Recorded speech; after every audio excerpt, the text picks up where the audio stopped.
1వ తేదీ నాటికి పూర్తి స్థాయిలో నిధులు అందుబాటులోకి వస్తున్నాయి. ఉత్తర్వులు అక్కర్లేదు. వాట్సాప్ లో మెసేజ్ పెట్టినా ఇంటింటికి వెళ్లి పింఛన్లు 100% పంపిణీ చేసేందుకు సిద్ధంగా ఉన్నామని గ్రామ వార్డు సచివాలయ సిబ్బంది చెప్తున్నారు. మరి అవ్వాతాతలకు ఇళ్ల వద్దే పింఛన్ అందించేందుకు ఇంకేం బాధ? డబ్బులు పడ్డాయో లేదో తెలుసుకునేందుకు తంటాలు పడడం, ఖాతాలో పడిన పింఛన్ను తీసుకునేందుకు ఏటీఎం లేదా బ్యాంకు చుట్టూ తిరగడం, మండు వేసవిలో మండు టెండర్లో అవ్వాతాతలను ఇబ్బంది పెట్టడం అవసరమా? ఏప్రిల్ 3 దాకా ఖజానాలో డబ్బులు లేవు. నిధులు వచ్చిన తర్వాత కూడా అవ్వాతాతలతో ఆడుకున్నారు. ఇక సచివాలయ సిబ్బందితో ఇంటింటికి పింఛన్ పంపిణీకి అవకాశం ఉన్నా ఆ పని చేయలేదు. వృద్ధులు, దివ్యాంగులను ఇబ్బంది పెట్టేందుకు వాలంటీర్లు లేకుంటే ఆ వ్యవస్థ ఆగిపోతుంది అని చెప్పేందుకే గత నెలలో ఇంటింటికి పింఛన్లు పంపిణీ చేపట్టలేదు. ఇక ఈ నెలలో విధులకు సమస్య లేదు.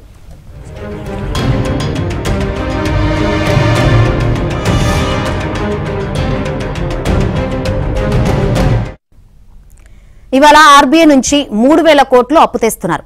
ఖజానాలో ఉన్న డబ్బు, ఈ అప్పు కలిపితే సామాజిక పింఛన్లు, ఉద్యోగులకు జీతాలు, పెన్షన్లను ఒక్క రోజులోనే ఇచ్చేయొచ్చు. పింఛన్ల పంపిణీకి సచివాలయ సిబ్బంది మేము సిద్ధం అంటున్నారు. ప్రభుత్వం ఒక మెసేజ్ పెడితే చాలు, పెన్షన్ల పంపిణీ 2 రోజుల్లో పూర్తి చేస్తాం. పనికిరాని పనులన్నీ చెప్పి విసిగిస్తున్నారు. పెన్షన్ల పంపిణీ లాంటి మంచి కార్యక్రమాలకు పనికిరామా అని ప్రశ్నిస్తున్నారు.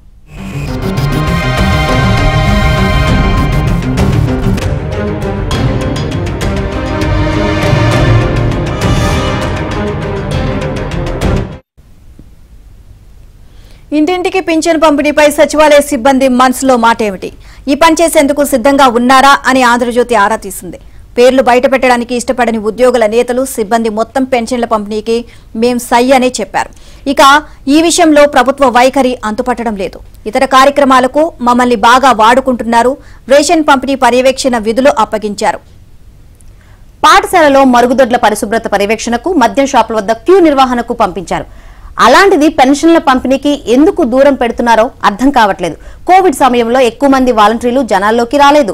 ఆ సమయంలో మేమే సేవలు అందించాం. అయితే మేము చేసిన సేవను జగన్ వాలంటీర్ల ఖాతాలో వేశారు అని పేర్కొన్నారు. ఇక ఇదే విషయం గురించి మరింత సమాచారాన్ని మా ప్రతినిధి పూర్ణ అడిగి తెలుసుకుందాం.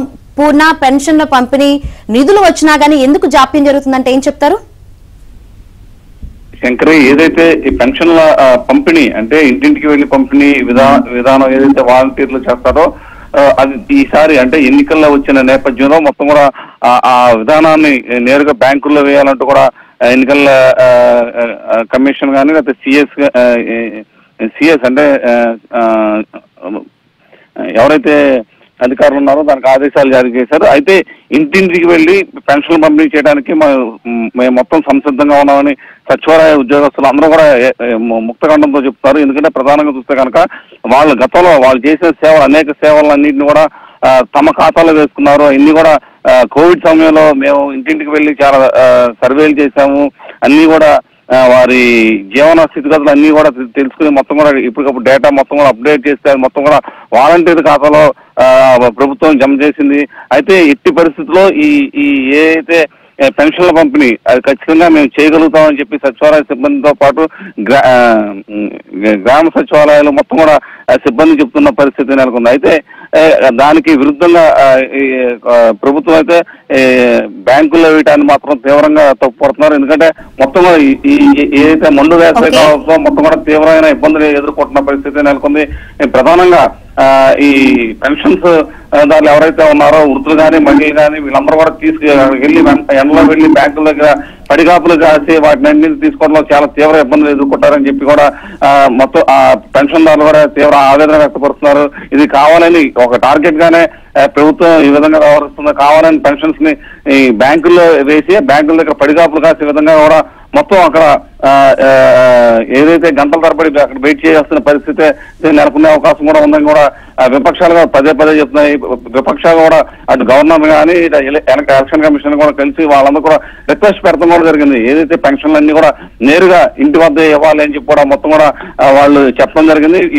వీటన్నిటిని ఇస్తానికి కూడా తగిన సిబ్బంది కూడా ఉన్నారు, సచివాలయ సిబ్బంది ఉన్నారు, అట్లాగే గ్రామాల్లో కూడా గ్రామ పంచాయతీ సిబ్బంది వీళ్ళంతా కూడా ఉన్నారు. వాళ్ళ ద్వారా ఇప్పించాల్సి కూడా చెప్పి పదే చెప్తున్న పరిస్థితి నెలకొంది. కానీ దానికి విరుద్ధంగా ఇలా వ్యవహరించడం పట్ల తీవ్ర నిరసన అయితే ఈ విపక్షాలన్నీ కూడా చెప్తున్నాయి. కావాలని ఎన్నికల వేళ ఎన్ని కూడా ఒక టార్గెట్ గా వ్యవహరిస్తున్నారని చెప్పి కూడా విపక్షాలు ఆరోపిస్తున్నాయి.